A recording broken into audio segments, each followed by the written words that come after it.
మాట్లాడదలుచుకోలేదు కానీ అప్పట్లో ఎవరైతే అపచారాలు స్వీకరించారో వారు కూడా అపచారాలు జరిగినట్టుగా భావిస్తూ ఈ రోజున అధ్యక్షుడు పవన్ కళ్యాణ్ గారు ఆ అపచారానికి క్షమించమని చెప్పి దేవుడిని వేడుకుంటూ 11 రోజుల పాటు ప్రాచిత్యం మేము వారికి మద్దతుగా రాష్ట్ర వ్యాప్తంగా జనసేన నాయకులు కానివ్వండి, వీర మహిళలు కానివ్వండి, ప్రజలందరూ కానివ్వండి ఈ రోజున పవన్ కళ్యాణ్ గారికి మద్దతుగా ప్రతి దేవాలయంలో పూజలు చేస్తూ ఉన్నారు. అందరూ కూడా ప్రాచిత్య దీక్ష చేపడుతూ ఉన్నారు.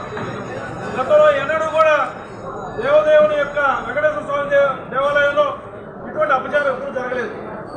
చూస్తూ ఉంటే గత ప్రభుత్వం ఎన్ని అపచారాలు చేసింది, ప్రజల్లో ఎన్ని అవమానాలు గురి చేసింది, ప్రజల చేత ఎన్ని తప్పులు చేసింది, వాటన్నిటినీ కూడా క్షమించమని వేడుకుంటున్న ప్రాచిత్య దీక్ష తీసుకుంటూ ఉన్నాం. మేము మా పవన్ కళ్యాణ్ గారి యొక్క 11 రోజుల దీక్ష పద్ధతిగా మేము కూడా గుంటూరు జిల్లా నుంచి రోజున 9 రోజుల దీక్ష చేపట్టడం జరిగింది.